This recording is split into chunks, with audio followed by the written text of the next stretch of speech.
Confusion কিন্তু এখন আমাদের তৈরি হচ্ছে। সিদ্ধান্ত কে নেয় মূলত? প্রাইম মিনিস্টারের সিদ্ধান্ত, প্রাইম মিনিস্টারের যেই হচ্ছে জেস্টার, তার যেই ধরনের সোশ্যাল মিডিয়া স্ট্যান্ড, তার যে পিয়ার স্ট্যান্ড, এটা এক ধরনের মেসেজ আমাদেরকে দিচ্ছে। আবার সংসদে তার উপস্থিতি এক ধরনের মেসেজ দিচ্ছে, তার অ্যাক্টিভিটি এক ধরনের মেসেজ দিচ্ছে, তার মিনিস্টারদের অ্যাক্টিভিটি এক ধরনের মেসেজ দিচ্ছে। এই যে ধরেন বিভিন্ন ধরনের মেসেজগুলা, আসলে এটাকে একসাথে যদি আমরা করি তাইলে না মানে খুব সুখকর কোনো ধরনের মেসেজ আমরা পাই না। তাহলে আসলে সিদ্ধান্তটা কে নেয়? তো দিন শেষে রাষ্ট্রের যে বেসিক বিষয়গুলো, আপনি বিএনপি হইতে পারেন, আপনি জামাত হইতে পারেন, আম হইতে পারেন, আপনি ডান হইতে পারেন, বাম হইতে পারেন, আপনি যা ইচ্ছা তা হইতে পারেন, কিন্তু রাষ্ট্রের যেই স্ট্রাকচারাল রিফরমেশন গুলা, যেগুলো আমাদের সবার প্রয়োজন, স্ট্রাকচারাল, আপনি যেই মতাদর্শীরই হন না কেন, কিন্তু স্ট্রাকচারাল যে রিফরমেশন গুলো আমাদের প্রয়োজন ছিল, আজকে এই সবগুলা থেকে বিএনপি সরে চলে আসছে। কারণ তাদের মেজরিটি আছে। মেজরিটি তো আমরা যতবারই মেজরিটি হয়েছে, ব্রড মেজরিটি সবসময় আমরা দেখছি রাষ্ট্রের বিপর্যয় ডেকে নিয়ে আসছে। 96-এ একই কাজ করছে, তত্ত্বাবধায়ক সরকার নিয়ে করলো, 2004 সালে একই ঘটনা করলো। এখন আওয়ামী লীগ তো মেজরিটির আমরা হচ্ছে দেখলামই, আর এখন আবার আমাদের নতুন করে শুরু হয়েছে। তো সেই জায়গা থেকে আমরা আসলে কি কারণে এই 2024 হয়েছিল, এটা হাসিনা তো ব্যক্তি না, এটা একটা আইডিয়া, এটা একটা সিস্টেম। এটার মধ্যে দিয়ে যে কেউ হাসিনা হইতে পারে। এটা এই সিস্টেমটা যদি বলবৎ রেখে আমরা হচ্ছে হাসিনা উৎপাদন পদ্ধতি, এই সিস্টেমটা যদি আমরা ইনট্যাক্ট রাখি, এখানে আমি হাসিনা হইতে পারি, আপনি হাসিনা হইতে পারেন, এখানে যে সার্ভ করতেছে সেও হাসিনা হইতে পারে। এটা একটা ক্যারেক্টার, অনেকগুলো ক্যারেক্টার মিলাই হচ্ছে হাসিনা। এটা তো কোনো হাসিনা, এটা সিঙ্গেল এন্টাইটি না, এটা অনেকগুলো আইডিয়ার একটা সমষ্টি হচ্ছে হাসিনা। তা আবার যদি এই সিস্টেমটাকে আমরা টিকায় রাখি, আবার তো আমাদের মধ্যে আবার কোনো না কোনো ভাবে হাসিনা আবার পুনরুৎপাদন হবে। তো সেই জায়গা থেকে আমাদের এই বেসিক জায়গাগুলোতে, আপনি বিএনপি করেন ফাইন, আমার কোনো ইস্যু না, আপনি জামাত করেন ইস্যু না, আপনি এনসিপি করেন ইস্যু না, আপনি ডান করেন আমার কোনো ইস্যু না, যতক্ষণ না পর্যন্ত আপনার মত আরেকজনকে চাপাই দিচ্ছেন, আরেকজনের উপর বল প্রয়োগ করছেন। তো সেই জায়গা থেকে আমাদের এই স্ট্রাকচারাল জায়গাতে আমাদের হচ্ছে এক হইতে হবে এবং এটাকে আমাদের বাস্তবায়ন করতেই হবে। আর ক্ষমতাসীন দল যদি এই মেজরিটির বড়াই দিয়ে আবার পিছনে হাঁটে, তাহলে জাতি আবার পিছায় যাবে। আবার এই 24 আবার হচ্ছে এটাকে পুনর্মঞ্চায়ন করতে হবে। এটা কোনো না কোনো জায়গায় এটার আবার প্রস্তুতি চলছে, আবার হবে কোনো না কোনো সময়। এটা হয়তো ওই 2017 বছর হচ্ছে আওয়ামী লীগ ছিল, এটা হয়তো 34 বছর হবে, না হয় 68 বছর পর হবে, বাট এটা হবে। এই যে স্ট্রাকচারাল চেঞ্জটা যেটা আটকাই দিচ্ছে, এটা বাস্তবায়ন হবেই হবে। এটা ভাবার কোনো উপায় নাই যে মেজরিটি দিয়ে এটাকে আমরা আটকাই দিব, এটার কোনো উপায়ই নাই। তো সেই জায়গা থেকে ক্ষমতাসীন দল যারা আছে তাদের প্রয়োজনে তারা 2024 সালের জুন মাসে, এপ্রিল মাসে, মে মাসে তাদের মনস্তত্ত্ব কি ছিল সেইটার লিটমাস টেস্ট অনুযায়ী তাদের আসলে সিদ্ধান্ত নেওয়া উচিত। নচেত আমাদের দেশটা আবার পিছিয়ে যাবে এবং আমরা দিন শেষে হচ্ছে ক্ষমতার ভাগিদার হয়েছে, আমরা সুবিধাভোগী হয়েছি।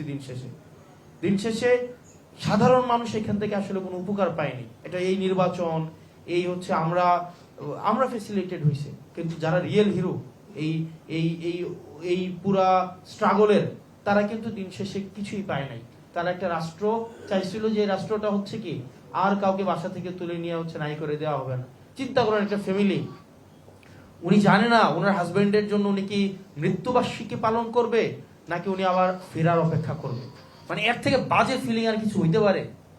মানে উনি কি কিসের জন্য দোয়া করবে? ওনার হাজবেন্ড, এটা গুম হওয়া একটা ফ্যামিলি, ওনার হাজবেন্ড নিয়ে গেছে, উনি কি মৃত্যুবার্ষিকীর জন্য, উনি কি ওই যেদিন নিয়ে গেছে ওই দিন কি উনি মৃত্যুবার্ষিকী পালন করবে, না উনি ওনার হাজবেন্ডের ফেরার অপেক্ষা করবে?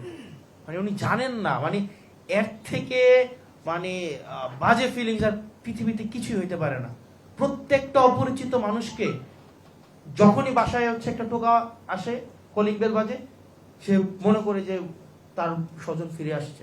মানে এই স্মৃতি নিয়ে একটা মানুষ, যে এখানে সবচেয়ে মানে আমাদের মানে অবাক হই, যারা সাফারার ছিল তারাই এখন হচ্ছে এক ধরনের এই এই সংস্কার কার্যক্রম, স্ট্রাকচারাল সংস্কার কার্যক্রমকে হচ্ছে একটা বার হিসাবে তারা আবার হচ্ছে এখন ভূমিকা রাখছে।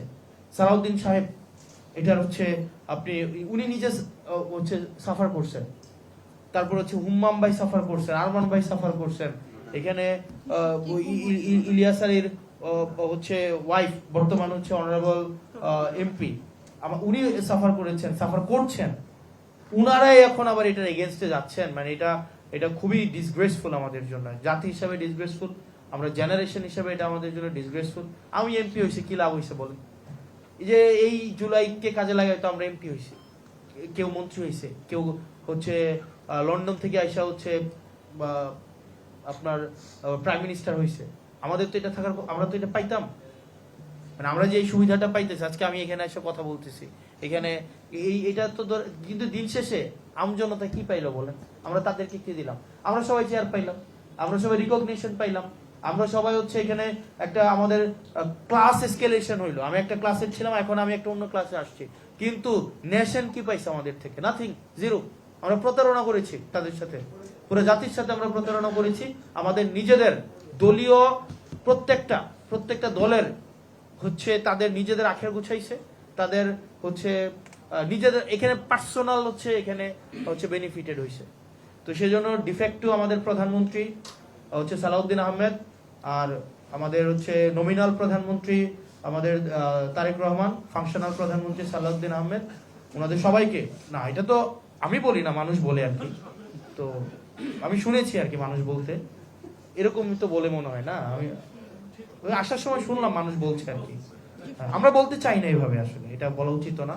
মানুষ বলে যে নমিনাল প্রধানমন্ত্রী তারেক রহমান আর ফাংশনাল প্রধানমন্ত্রী হচ্ছে সালাউদ্দিন আহমেদ, এগুলা আসলে শুনতে বাজে শোনা, এগুলো আমরা বলা উচিত না আমাদের জায়গা থেকে, এগুলা আপনারা বলবেন না, যারা বলেছেন ওই সময় তারা বলবেন না এসব না, আসলে এগুলো তো বলা উচিত না। একটা নির্বাচিত প্রধানমন্ত্রী, উনাকে বলছেন নমিনাল আর আরেকজনকে বলছেন ফাংশনাল, তো এটা আমাদের জন্য, একই পার্লামেন্টে বসি তো, এটা আমাদের জন্য একটু খুব খারাপ লাগে।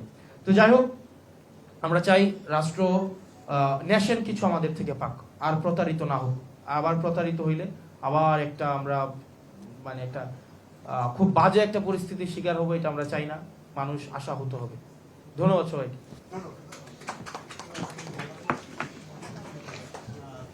ধন্যবাদ। আমি একদিন আপনার সাথে গল্প করতে, আমার মনে হয় যে you have some misconception regarding the way you lead me. I think speaker আছেন, একটু টেকনিক্যাল জায়গায় যাব।